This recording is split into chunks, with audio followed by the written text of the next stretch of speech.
بات شروع کرنے سے پہلے ایک چیز کی وضاحت کرنا ضروری سمجھتا ہوں،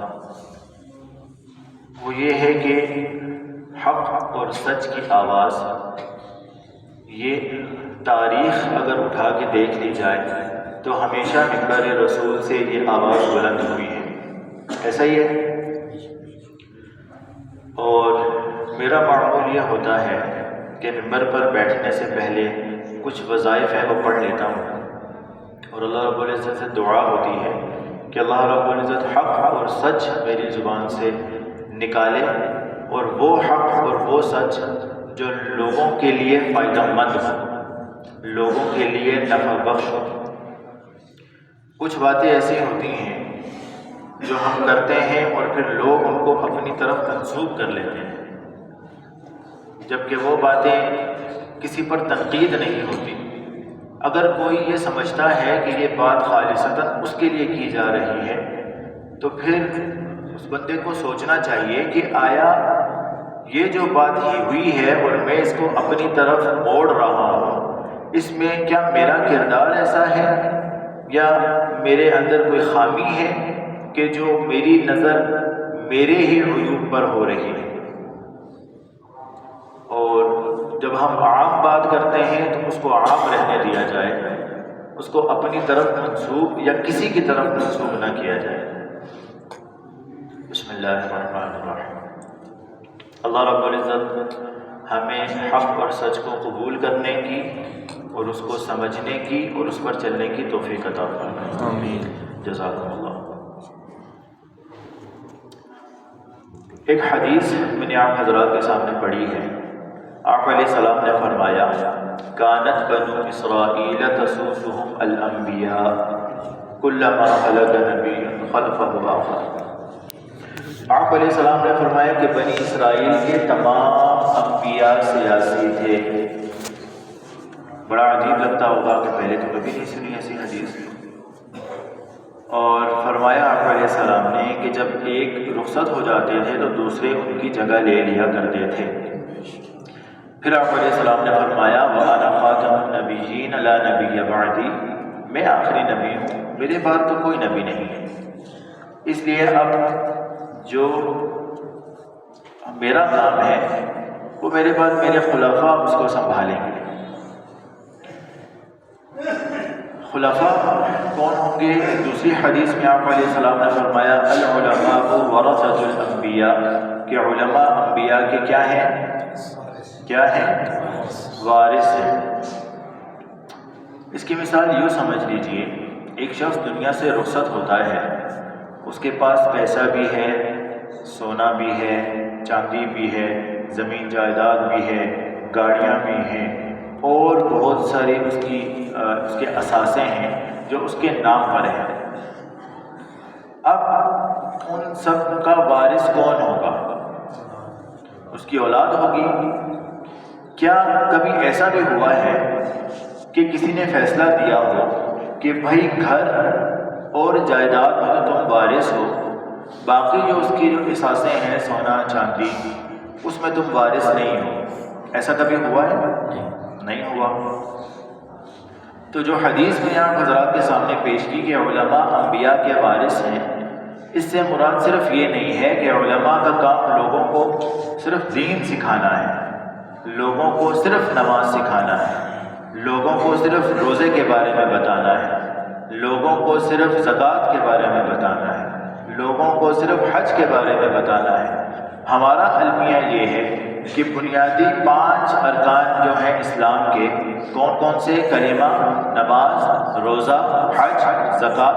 ہم نے سمجھ لیا کہ سارے کا سارا اسلام ان 5 چیزوں کے گرد گھومتا ہے، اس کے علاوہ جو چیزیں ہیں وہ تو اسلام ہے ہی نہیں۔ ایسا ہی ہے، بالکل ایسا ہی ہے۔ اب اگر ہم رسول اللہ صلی اللہ علیہ وسلم کی تاریخ پر نظر دوڑائیں تو ہمیں وہاں پر عبادات بھی ملتی ہیں، وہاں پر معاملات بھی ملتے ہیں، اور وہاں پر ہمیں سیاست بھی ملتی ہے۔ اور پھر ہمارے یہاں ایک بات کہی جاتی ہے کہ مولوی کا سیاست سے کیا کام ہے؟ یہ تو کام ہی مولوی کا تھا، مولوی کے علاوہ تو کسی کا کام تھا ہی نہیں۔ لیکن افسوس یہ ہے کہ مولوی نے اس کام کو چھوڑا اور پھر ایسے لوگ آئے جن کو نہ دین کی سمجھ تھی اور نہ دنیا کی سمجھ تھی۔ اسمبلی میں بیٹھ کے سورۃ الاخلاص پڑھتے ہیں، 3 دفعہ پڑھی جاتی ہے اور 3 دفعہ غلط پڑھی جاتی ہے۔ ایسے لوگوں کو ہم نے منتخب کیا ہے۔ یہ لوگ ہمارے دین کے پیشوا ہوں گے جن کو قرآن صحیح پڑھنا نہیں آتا، جن کو نمازیں صحیح پڑھنا نہیں آتی، جن کو روزے کے بارے میں معلوم نہیں ہے، جن کا کلمہ سیدھا نہیں ہے، اور ہم ان کو دنیا کا پیشوا بناتے ہیں، ہم ان کو دین کا پیشوا بناتے ہیں۔ یہ سراسر ہماری غلطی ہے کہ ہم نے اس میدان کو چھوڑا اور پھر نااہل لوگ اس میدان میں آئے اور انہوں نے اس میدان پر قبضہ جما لیا۔ یہ انگریز اور قادیانیوں کا نعرہ تھا کہ ملا کی دوڑ مسجد تک، اور ملا کے خلاف لوگوں کو اتنا بھڑکایا کہ وہ پھر یہ نہیں دیکھتے کہ آگے میرے جو ملا کھڑا ہے اس کی ذاتی حیثیت کیا ہے۔ ہم نے ملا کو حقیر سمجھ لیا، کہتے ہیں یہ تو ہمارے گھروں میں پلتا ہے، ہمارا کھاتا ہے، ہمارے سامنے آم کھاتا ہے، اس کی تو اوقات نہیں ہے۔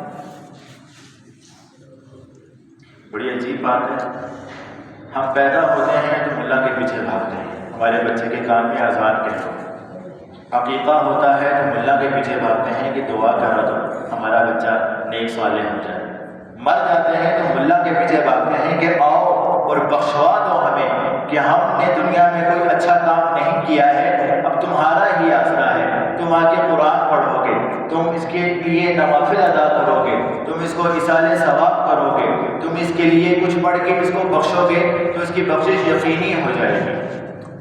بہت معذرت کے ساتھ، لیکن بات تو سچ ہے مگر بات ہے رسوائی کی، اور یہ حقیقت ہے۔ کچھ زمانہ پہلے ہم پیچھے چلے جائیں، میں جب مدرسے میں داخل ہوا اور مجھے حفظ کے لیے جب چھوڑا گیا تو میرے اپنے بہت قریبی رشتہ داروں میں وہ لوگ یہ کہتے تھے کہ تم میری والدہ سے کس کو مدرسے میں بھیج رہی ہو، مدرسے میں تو یہ کیا کھائے گا؟ تو والدہ نے آگے سے کہا جو باقی بچے کھاتے ہیں یہ وہی کھائے گا۔ انہوں نے کہا کہ مدرسے میں تو کھانا ٹھیک نہیں ہوتا، انہوں نے کہا یہ تو پھر بس میں نے اس کو اللہ کے سامنے میں نے نیت کی تھی اور میں نے اس کو چھوڑ دیا ہے، اب یہ کیا کھائے گا اور کیا نہیں کھائے گا وہ اللہ جانے گا، یہ جانے۔ شروع میں بات ہوتی ہے جی کہ مولوی کھائے گا کیا، مولوی بناؤ گے تو، پھر جب بن کے آ جاتے ہیں تو پھر کہتے ہیں کہ مولوی بہت کھاتے ہیں، مولوی کیا کرتے ہیں، بہت کھاتے ہیں۔ یہ ہمارا ایک دوہری ہماری سوچ ہے، نہ تو وہ کہتے ہیں نا کہ نہ ابو لنگن دے رہے نہ پچھو لنگن دے رہے، یہ وہ والی مثال ہے۔ تو کہنے کا مقصد کیا تھا کہ جب مولوی کو وارث بنایا رسول اللہ کا تو پھر نمازوں میں وارث نہیں ہوا، پھر روزوں میں وارث نہیں ہوا، پھر سیاست میں بھی وارث ہوا اور صحیح وارث ہوا۔ الحمدللہ آپ پاکستان کو 74 سال تقریباً ہونے والے ہیں بنے ہوئے، اب پوری سیاست اٹھا کر دیکھ لیں، اگر مولوی سیاست میں موجود ہیں ایک بھی مولوی آپ کو ایسا نہیں ملے گا کہ جس نے کرپشن کی ہو۔ الزامات بہت ہیں، الزامات کیا ہیں، بہت ہیں، لیکن ثابت کوئی نہیں۔ ایک مثال دیتا ہوں، ابھی جو حالات چل رہے ہیں ملک کے، اس میں جو لوگ بہت شور مچاتے ہیں جی کہ مولانا یہ مولانا وہ مولانا اور الزامات کی بھرمار ہے، اگر ان کے اوپر کوئی الزام ثابت ہو جاتا تو میں آپ سے پوچھتا ہوں اس وقت موجودہ جو حکمران ہیں کیا وہ ان کو جیلوں میں نہیں ڈال دیتے، ان پر الزامات کو ثابت کر کے ان کو روڈوں پر نہیں گھسیٹتے اور لوگوں کے ساتھ کیا حشر کرتے ہیں؟ یہی چیز سمجھانا چاہتا ہوں کہ ہم لوگ بڑے بھولے ہیں، ہم لوگوں کو ٹرک کی بتی کے پیچھے لگا دیا جاتا ہے اور ہم بنا تحقیق ان چیزوں کے پیچھے پڑ جاتے ہیں۔ قرآن کی ایک آیت ہے یا ایھا الذین آمنوا ان جاءکم فاسق بنبأ فتبینوا ان تصیبوا قوما بجہالہ فتصبحوا علی ما فعلتم نادمین، کہ جب تمہارے پاس کوئی فاسق کوئی خبر لے کر آئے تو جب تک اس خبر کی تحقیق نہ کر لو اس کو آگے مت پھیلاؤ۔ اور ہمارے سوشل میڈیا پر کیا ہوتا ہے، جھوٹ جھوٹ جھوٹ، اور پھیلاتے ہم خود ہی ہیں، اور پھر اتنا پھیلا دیتے ہیں کہ پھر جب سچائی سامنے آتی ہے تو پھر کوئی اس پر یقین کرنے والا نہیں ہوتا، اس پر یقین کرنے والا کوئی بھی نہیں ہوتا۔ یہ ہمارا المیہ ہے۔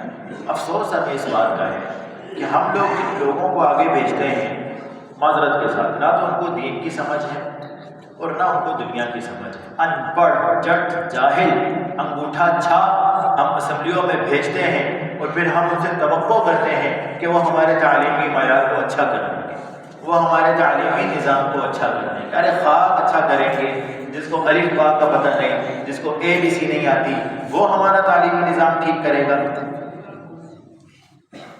یہ تو وہی بات ہو گئی کہ جس آدمی کو گاڑی ٹھیک کرنا نہیں آتی، پتہ ہی نہیں ہے اس کو کہ گاڑی کا اسٹیئرنگ کہاں ہے، گیئر کہاں ہے، اور گاڑی کا جو بریک ہے وہ کیسے کام کرتی ہے، ہم اس کے پاس جا کے گاڑی کھڑی کر دیں اور اس کو کہیں نہیں اس کو تو تم ہی نے ٹھیک کرنا ہے، وہ ٹھیک کرے گا اس کو یا بگاڑ دے گا؟ وہ کیا کرے گا؟ وہ بگاڑ دے گا اس کو۔ یہی حال ہمارا بھی ہوا ہے۔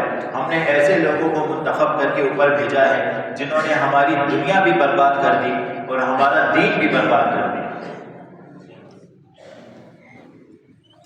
یہ بہت بڑا ایک المیہ ہے ہمارا کہ ایسا کیوں ہوتا ہے؟ ایسا اس لیے ہوتا ہے، میری عمر بھی الحمدللہ 32-33 سال ہو گئی ہے، زیادہ نہیں تو 3-4 الیکشن تو میں نے بھی دیکھے ہی ہوں گے اپنی زندگی میں جو مجھے اچھے سے یاد ہوں گے۔ ہوتا کیا ہے کہ ہم اہلیت نہیں دیکھتے، ہم شخصیت دیکھتے ہیں، پھر رشتہ داری دیکھتے ہیں، پھر خاندان دیکھتے ہیں، پھر تعلق دیکھتے ہیں، پھر اس کے ساتھ ہمارے مراسم کیسے ہیں وہ دیکھتے ہیں، اور اس بنیاد پر ہم کہتے ہیں کہ کاغذ کا ٹکڑا ہے، کسی کو بھی دے دیں گے کیا فرق پڑ جائے گا۔ یہ کاغذ کا ٹکڑا نہیں ہے، اس کو علماء نے اس کی جو شرعی حیثیت لکھی ہے وہ امانت کی لکھی ہے۔ کس کی لکھی ہے؟ امانت کی لکھی ہے۔ اور امانت کے بارے میں اللہ رب العزت نے قرآن میں ارشاد فرمایا ہے، ان اللہ یأمرکم ان تؤدوا الامانات الی اہلھا، کہ اللہ رب العزت تمہیں حکم کرتے ہیں کہ امانتوں کو ان کے اہل کے سپرد کرو۔ اور پھر ہم ایک بڑا عجیب سا ایک معاملہ ہوتا ہے۔ ابھی میں آنا تھا تو مجھے کسی نے پرچی بھیجی تھی کہ آپ ووٹ کی شرعی حیثیت پہ بات کریں، میں نے کہا انشاءاللہ آج تو اسی پہ ہی بات کرنی ہے، اور کوشش کریں گے کہ آج کوئی ایسی بات نہ ہو جو کنٹروورشل ہو جائے، کوشش کریں گے صاف صاف باتیں ہوں اور سیدھی سیدھی باتیں ہوں۔ سچ صاف ہوتا ہے اور کڑوا ہوتا ہے، اور الحمدللہ سچ کو برداشت کرنے کی قوت بھی ہونی چاہیے اور سچ کو سننے کی ہمت بھی ہونی چاہیے۔ ہمارے اندر ایک مادہ ہے کہ ہم سچ سننے کی ہمت نہیں رکھتے ہیں، دوسروں پر الزام تراشی کے پہاڑ لگا دیتے ہیں، الزام تراشیاں کر کر کے اس کا بیڑا خراب کر دیتے ہیں۔ پھر جب وہ آگے سے سچ بولتا ہے تو پھر ہمیں تکلیف ہونا شروع ہو جاتی ہے، پھر ہم گرے دست و گریباں ہو جاتے ہیں، اگلے بندے کو مارنے تک پر آ جاتے ہیں۔ ایسے کام ہی کیوں کرنے کہ جب وہ سامنے آئے تو پھر تکلیف ہونا شروع ہو جائے؟ ایسے کام کرنے چاہیے۔ چوری کرنا کیا ہے؟ غلط ہے، گناہ ہے، لیکن اگر آپ چور کو چور کہو گے تو اس کو بھی یہ بات بری لگے گی، وہ بھی کہے گا کہ تم نے مجھے چور کہا ہے۔ اب کہا تو سچ ہے لیکن بات تو چپ گئی۔ وہی بات کی میں نے کہ بات تو سچ ہے مگر بات ہے رسوائی کی۔ تو ہم بات کر رہے تھے ووٹ کی شرعی حیثیت پر کہ علماء نے اس کو امانت لکھا ہے، اور اللہ رب العزت نے کہا ہے کہ امانتوں کو ان کے اہل کے سپرد کرو۔ اب اہلیت کیا ہے؟ اہلیت یہ نہیں ہے کہ بندہ عباسی ہے، بندہ بہت بڑا خاندانی ہے، بندہ سردار ہے علاقے کا، بندہ کوئی سندھ کا وڈیرا ہے، اور بندہ جو ہے بہت بڑا بدماش ہے۔ اب یہ اہلیت نہیں ہے اس کی، یہ اگر صاف کہوں تو یہ اس کی نااہلی ہے۔ اتنا بڑا ہونے کے باوجود بھی وہ لوگوں کے اوپر اپنا رعب، اپنا دبدبا اور اپنی بدماشی، اپنی سرداری قائم رکھنا چاہتا ہے۔ یہ اس کی اہلیت نہیں ہے۔ زور سے بولیں گے، اہلیت نہیں ہے۔ الحمدللہ۔ اہلیت کیا ہوگی اس کی؟ اہلیت اس کا دیکھا جائے گا کہ وہ دین کا کتنا پابند ہے، دیکھا جائے گا کہ سنتوں کو کتنا اپنا پورا کر لیں. یہ میں اس کو قطعاً یہ نہ سمجھا جائے کہ میں جانبدار ہو کر آپ لوگوں کو بات بتا رہا ہوں. میں غیر جانبدار ہو کر ایک بات آپ کے سامنے رکھ رہا ہوں. اگر کوئی اس کی معیار کے اوپر پورا اترتا ہے تو یہ نہ میری غلطی ہے نہ اس کی غلطی ہے. یہ اللہ نے اس کے اوپر فضل کیا ہے، کرم کیا ہے. وہ اگر اس معیار پہ اترتا ہے تو بھلے آپ اس کے ساتھ کھڑے ہیں. اخلاق کیسا ہے اس کا کردار کیسا ہے، گفتار کیسی ہے اس کے ساتھ، لوگوں کے ساتھ اس کا اٹھنا بیٹھنا کیسا ہے، لوگوں کے ساتھ اس کے معاملات کیسے ہیں، لوگوں کے ساتھ اس کے مراسم کیسے ہیں، لوگوں کے ساتھ اس کا تعلق کیسا ہے، یہ ساری چیزیں دیکھنی ہے. ایک چیز تو ہو گئی کہ آپ نے سامنے والے کو دیکھ لیا کہ یہ ان چیزوں میں 100% پورا اترتا ہے. پھر ساتھ میں یہ بھی دیکھنا ہے کہ وہ جس چیز کی نمائندگی کر رہا ہے آیا یہ چیزیں اس کے اندر پائی جاتی ہیں، وہ اسلام کا نام لے سکتا ہے، یا اگر لیتا ہے تو صحیح سے لیتا ہے یا ایسے ہی الٹے سیدھے الفاظ اس کے منہ سے ادا ہوتے ہیں. یہ ان کا قصور نہیں ہے، یہ ہمارے ماحول کا، ہماری پرورش کا قصور ہوتا ہے. اگر ہم مسلمانوں کے گھر میں پیدا ہوں اور ہماری تربیت مسلمانوں کے گھروں میں نہ ہو تو پھر ہماری حالت ایسی ہی ہو جاتی ہے کہ ہمارے منہ سے اسلام کا لفظ صحیح سے نہیں نکلتا، ہمارے منہ سے رسول اللہ کا لفظ صحیح سے نہیں نکلتا. یہ تو ہمارے لیے المیہ ہے، سوچ کا مقام ہے کہ کیوں ہیں ہم ایسے، اور پھر ایسے لوگوں کو اٹھا کے ہم نے سروں پہ بٹھایا ہوا ہے. تو کیا پیچھے جماعت کو بھی دیکھنا ہے جس کی وہ نمائندگی کر رہا ہے. یہ دیکھنا ہے کہ کیا اس نے سود کے اوپر اسٹے تو نہیں لیا ہوا، کیا وہ اسلام کا نام تو لیتا ہے لیکن نافذ کرنے کی قوت نہیں ہے اس کے اندر. ہمارے سامنے دھمکیاں تو بہت دیتا ہے لیکن اندر سے کچھ نہیں کر سکتا ہے.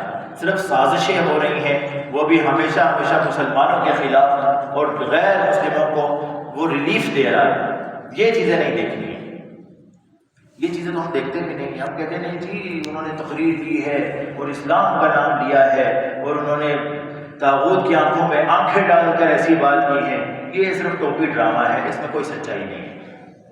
یہ انشاءاللہ اللہ نے چاہا تو یہ سارے پتے کھلیں گے اور سب کی آنکھیں صاف ہوں گی. ہماری آنکھوں میں جو دھول جھونکی جا رہی ہے انشاءاللہ العزیز عن قریب ہر ایک کی آنکھوں میں پانی ہوگا اور وہ دھول چھٹے گی اور پھر واضح ہوگا کہ کون اسلام کے ساتھ کھڑا ہے اور کون اسلام دشمنوں کے ساتھ کھڑا ہے.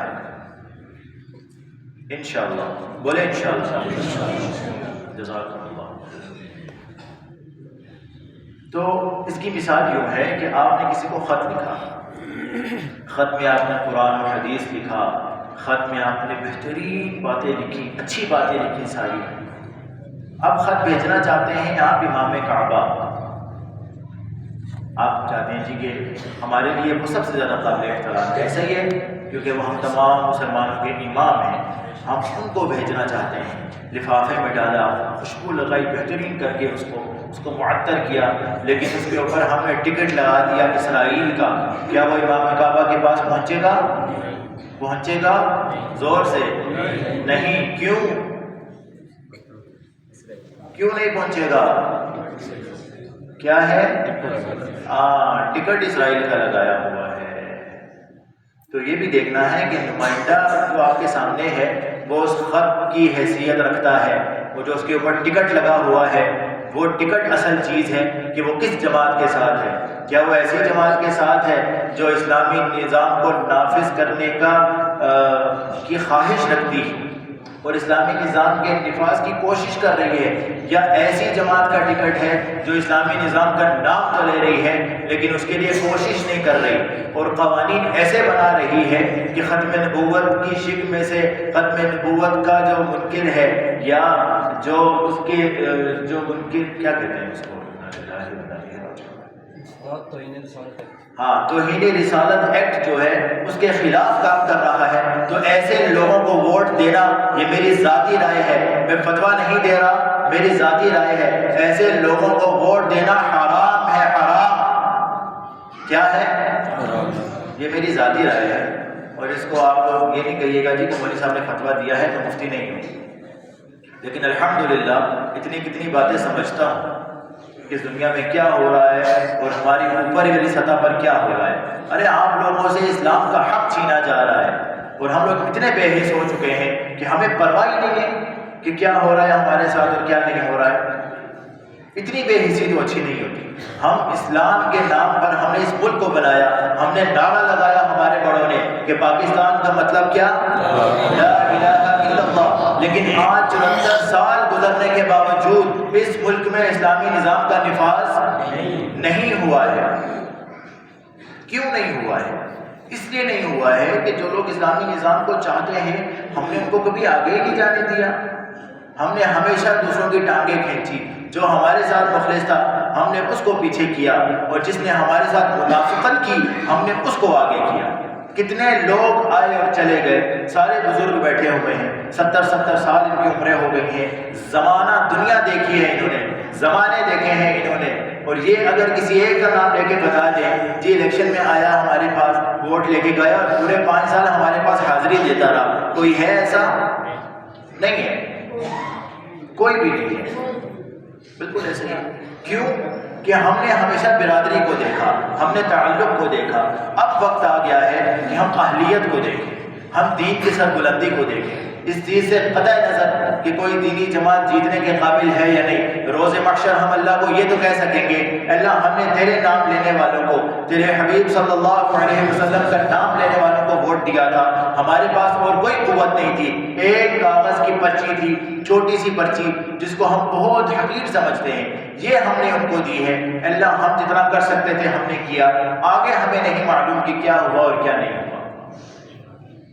اب وقت ہے سوچنے کا اور اپنے ضمیر کو جگانے کا۔ ضمیر تو ہم جہاں تک گئے ہیں الحمدللہ، لوگ کہتے ہیں جی کہ وہ تو ضمیر کی آواز ہے، تو میں نے کہا پھر ضمیر تو کسی کو غلط مشورہ تو نہیں دے گا، ضمیر ایسا تو نہیں کہے گا کہ تم چور کو ووٹ دے دو، ضمیر ایسا تو نہیں کہے گا کہ تم کسی فاسق فاجر کو ووٹ دے دو۔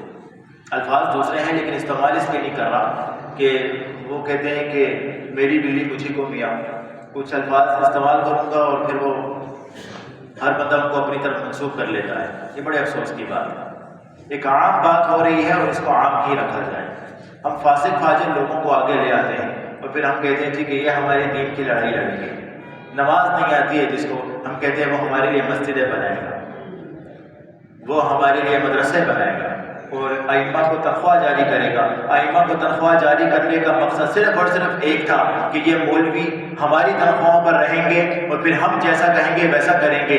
وہی سوچ ہے جو آج سے 50 سال پہلے یہاں کی ہوتی تھی کہ مولوی ہمارے ٹکڑوں پر کھاتا ہے، ہمارے خلاف کیسے جا سکتا ہے۔ اب وہ زمانے لد گئے جب خلیل میاں فاختہ اڑایا کرتے تھے۔ الحمدللہ آج کا مولوی خود مختار ہے، کسی کے سامنے جھکنے والا نہیں ہے، کسی کے سامنے دبنے والا نہیں ہے۔ آج کا مولوی گھر سے کھاتا ہے اور بات حق اور سچ کرتا ہے۔ اگر کسی کو بری لگتی ہے تو وہ خود سوچے کہ آیا مولوی صاحب نے جو بات کی ہے یہ مجھے بری کیوں لگ رہی ہے۔ پھر ساری باتیں ہمارے سامنے واضح ہو جائیں گی کہ مولوی صاحب کی بات اگر ہمیں بری لگ رہی ہے۔ میں اکثر ایک بات کرتا ہوں، میں بازار سے گزر رہا ہوں، کوئی مجھے زور سے بلا کے کہتا ہے او مولوی چور ہے، اور اگر میں چور نہیں ہوں تو کیا مجھے برا لگے گا؟ نہیں لگے گا۔ ہاں اگر میرے دل میں چور ہے تو میری نظریں بھی جھکیں گی، مجھے شرمندگی بھی ہوگی، مجھے غصہ بھی آئے گا کہ فلاں آدمی نے مجھے بھرے بازار میں چور کہا ہے۔ ہر بندے کو اپنا آپ معلوم ہوتا ہے کہ میں اندر سے کیسا ہوں، ہر بندے کو معلوم ہے میں چور ہوں، میں مخلص ہوں، میں منافق ہوں، میں سچا مسلمان ہوں، میں کیا ہوں یہ مجھے معلوم ہے۔ کسی کے کہنے سے نہ میری ذات پر فرق پڑتا ہے اور نہ مجھے اس سے فرق پڑنا چاہیے۔ اگر میری ذات پہ فرق پڑ رہا ہے تو پھر مجھے سوچنا چاہیے کہ ایسا کیوں ہو رہا ہے۔ اور بس بات اتنی کرنی تھی، ووٹ کی شرعی حیثیت آپ کے سامنے رکھ دی، اور ایک دوسری اس کی حیثیت ہے، 3 چیزیں ہیں، سفارش ہے، وکالت ہے اور شہادت ہے۔ شہادت معنی گواہی۔ ہم کسی برے کی گواہی دیتے ہیں، ہم نے کبھی کسی قاتل کی گواہی دی ہے جی کسی نے قتل نہیں کیا، ہم نے کسی جھوٹے کی گواہی دی ہے جی کہ یہ جھوٹا نہیں ہے، یہ بڑا سچا ہے، یہ بڑا پرہیزگار ہے، 5 وقت مسجد میں ہوتا ہے، چاہے وہ جیسا بھی ہے، کسی کونے میں پڑا ہوگا سن ہو کے۔ ہم نے کبھی کسی قادیانی کی وکالت کی ہے کہ نہیں یہ تو رسول اللہ کا بڑا ماننے والا ہے، کبھی ایسا ہوا ہے؟ نہیں ہوا۔ تو اب بھی یہ ذہن میں رکھنا ہے کہ ہماری گواہی، ہماری وکالت، ہماری سفارش ایسے آدمی کے لیے ہو جو حقیقی معنوں میں اس کا حقدار ہو۔ جو کچھ کہا سنا اللہ رب العزت اس پر عمل کرنے کی توفیق عطا فرمائے۔ وآخر دعوانا